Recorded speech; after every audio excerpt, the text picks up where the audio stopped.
E hora de análise política internacional e nacional, porque muita coisa aconteceu nos últimos dias. Estamos nos últimos dias do governo de Donald Trump e aqui no Brasil teve todo o imbróglio com relação à aprovação da Anvisa e o comportamento bastante questionável, até porque foi de silêncio, do presidente Jair Bolsonaro, ao mesmo tempo em que o governador João Dória aproveitou, claro, desse momento histórico e bastante emocionante neste domingo para também fazer o seu marketing político, o que seria bastante esperado. Bom, sobre tudo isso, a gente vai conversar a partir de agora com Williams Gonçalves, professor de Relações Internacionais da Universidade Estadual do Rio de Janeiro, a UERJ, a quem eu dou meu bom dia e já agradeço. Como vai, professor?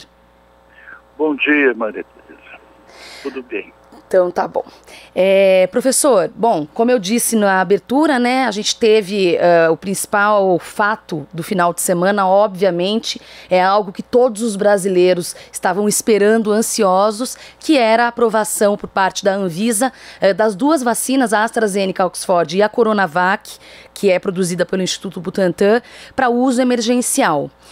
Como eu disse, João Dória protagonizou ali uma cena bastante emocionante no momento da vacinação da enfermeira Mônica Calazans, que representa a população brasileira, né? A escolha não foi gratuita e foi bastante emocionante, uma mulher negra, enfermeira de Itaquera, na zona leste de São Paulo, e foi de fato um momento bastante um marco, né, desse início. O Bolsonaro, por outro lado, ficou em silêncio e colocou em seu lugar o ministro Eduardo Pazuello para fazer um papel, na minha leitura, bastante feio, atacando Dória e politizando ainda mais a questão, que já não é mais uma questão política há muito tempo, e sim de saúde pública. Queria saber, professor, qual que é a sua leitura de tudo isso que aconteceu ontem? Bom, em primeiro lugar, a disputa travada entre esses dois políticos, o governador de São Paulo e o presidente da República, a respeito da vacina, né, ela é completamente desfocada, não é? Porque o Brasil sofre pesadamente com a pandemia, o número de mortos já é elevadíssimo, e o presidente da República, principalmente, deveria estar preocupado com isso. Todavia, o que está cabalmente demonstrado, insofismável, né, o presidente da República, o senhor Jair Bolsonaro, tem uma atitude de completa indiferença, né? É um traço marcante da personalidade dele, a incapacidade dele entender, né, em primeiro lugar, o papel de um presidente da República. Ele nunca conseguiu e, pelo visto, jamais conseguirá entender qual é o papel do presidente da República. Ele não alcança, né, a estatura do cargo, e também a sua falta de sensibilidade. Não é? Nada que se refere à vida, à doença, o comove, né? Então, essa discussão que há, né, essa disputa é uma coisa que não se vê em nenhuma outra parte do mundo, né? E a despeito de qualquer crítica que possamos fazer ao governador João Dória, em virtude do seu desempenho político, nesse caso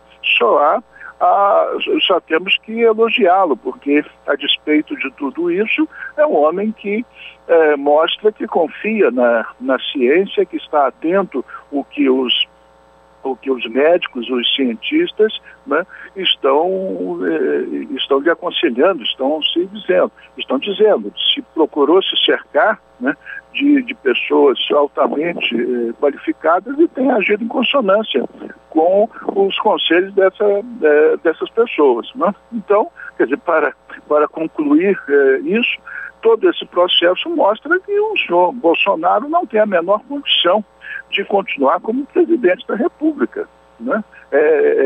Ele está jogando o país no abismo, já estamos, né, voando no abismo. Sem dúvida, inclusive quero também já perguntar sobre como o senhor faz a leitura de uma possibilidade de impeachment do Bolsonaro, mas antes disso, a gente viu na semana passada um caos em Manaus, também em outras cidades do Amazonas.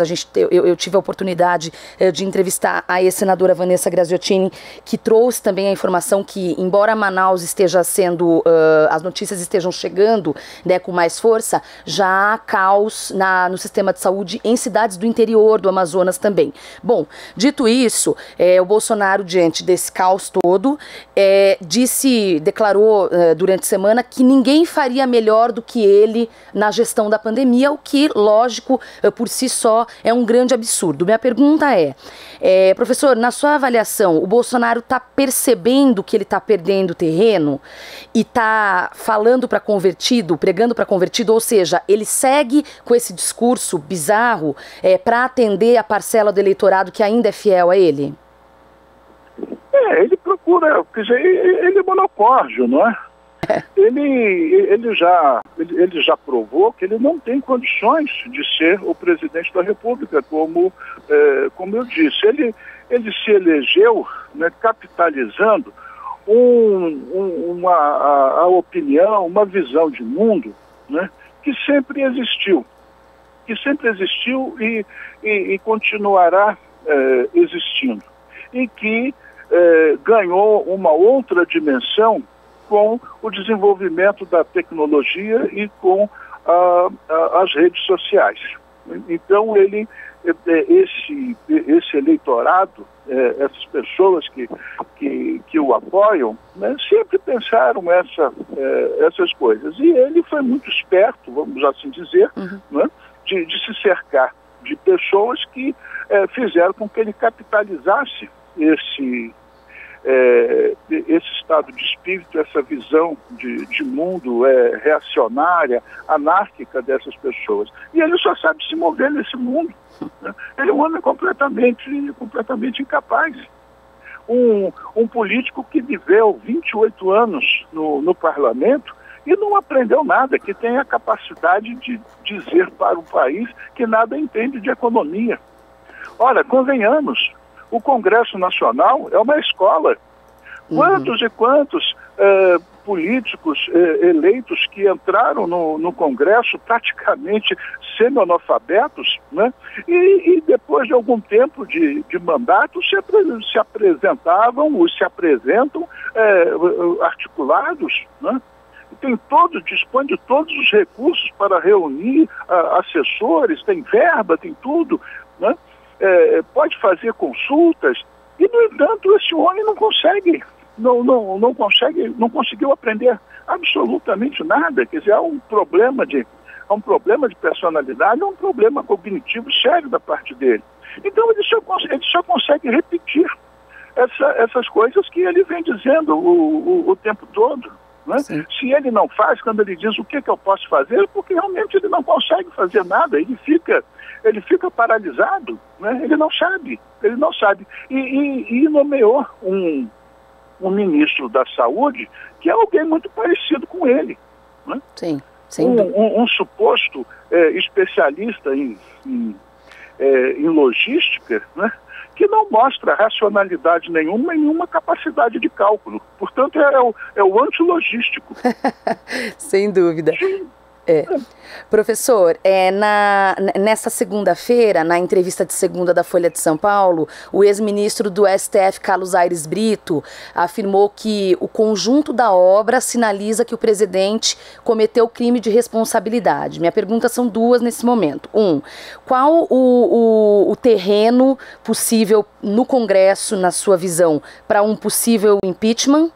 E se apenas as atitudes dele na pandemia que geram, que ensejam essa possibilidade de impedimento, ou outras coisas que o presidente fez no primeiro ano de mandato, por exemplo, poderiam colocar nesse caldo aí a impossibilidade, como o senhor muito bem disse, de ele continuar na presidência? Bom, aí nós partimos para um outro patamar de análise, não é? Porque a constatação de que ele é uma pessoa sem capacidade, sem qualificações necessárias para conduzir, né, o governo de um país grande e complexo como o Brasil, isso até as pedras da rua sabem. Né? Uhum. Então, qual é o outro patamar de análise? O comportamento das nossas instituições, o comportamento do Congresso, o comportamento dos tribunais superiores. Né? Porque aquilo que nós sabemos, e até as pedras sabem, os membros, os componentes dessas instituições sabem muito bem, sabem melhor do que nós. Então, se ele permanece como presidente, a responsabilidade é dessas instituições. Né? Porque nós precisamos também abrir um pouco o foco da análise e dizer o seguinte: o governo do Bolsonaro, na verdade, se divide em dois. São dois governos. É o governo do Bolsonaro, é o Jair Bolsonaro a fazer tudo aquilo que a gente sabe que ele faz, e o outro governo é o governo do senhor Paulo Guedes. Sim. E esse governo do Paulo Guedes agrada as instituições. Esse é que é o problema. Né? Um governo altamente destrutivo, né, que arruinou a economia do país, e isso hoje se mostra de maneira assim, muito clara, muito visível, com as multinacionais se retirando do país. Ele destruiu as leis trabalhistas, enfim, implementou um programa ultraliberal que vai contra os interesses da sociedade. Agora, essa parte do governo não interessa. É por isso que o senhor Jair Bolsonaro continua como governante. Certo. Porque a sua incapacidade, a sua falta de dignidade para o cargo, isso não pode, todo mundo sabe. O problema é que querem sustentar o senhor Paulo Guedes e a sua política econômica enlouquecida que está jogando o país na miséria. Essa que é a questão. Portanto, a responsabilidade maior, né, do senhor Jair Bolsonaro continuar presidente fazendo o que ele faz, né, é do Congresso Nacional, dos tribunais superiores. Sim. Que para manter o senhor Paulo Guedes, né, levam o país a ter que aturar o senhor Jair Bolsonaro. Né? O Jair Bolsonaro é perfeitamente descartável, ele não faz falta nenhuma. Né? O problema é que querem manter a política econômica do Paulo Guedes. Essa que é a questão. Muito bom, professor. Bom, queria agora viajar para os Estados Unidos, né? Porque a gente também vai ter coisas importantes acontecendo lá nessa semana, né? Na quarta-feira, o final da gestão de Donald Trump. E a minha pergunta é, o que se pode esperar da posse de Joe Biden? Ou seja, você acha que o Trump vai se calar, vai aceitar, considerando toda a mobilização e movimentação que ele fez no início do ano? Olha, é possível que ele não crie mais nenhum problema, não é? Porque a oportunidade que ele teve de criar o problema, ele deixou passar e, de certa forma, frustrou os seus partidários. Né? Ele traiu os seus partidários quando condenou a invasão do Capitólio e prometeu que haveria uma transição pacífica, ou seja, de que ele não estimularia mais os seus partidários a qualquer movimento. Então eu acredito que da parte dele, né, não haverá nenhum problema. Agora, quanto aos partidários por todo o país, isso é uma incógnita, porque as próprias autoridades norte-americanas não estão se preparando para o pior, não é? Uma vez que graçam lá naquele país grupos armados, né, legalmente armados, deve-se dizer, né, e que se dizem dispostos a tudo para impedir a posse do Biden. Portanto, o comportamento do Trump, no meu entendimento, é previsível. Ele não deverá criar problema. Agora, os seus partidários aí só esperando para ver.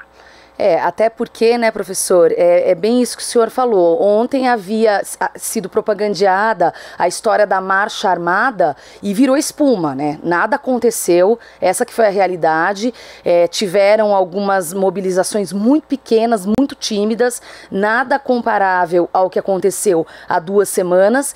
E aí, de certa forma, ele também perde essa força, por um lado, e por outro, essa mudança de postura dele também pode ter a ver com a possibilidade de processo de impeachment, né? Embora, claro, o Partido Republicano ainda seja a maioria, né, professor?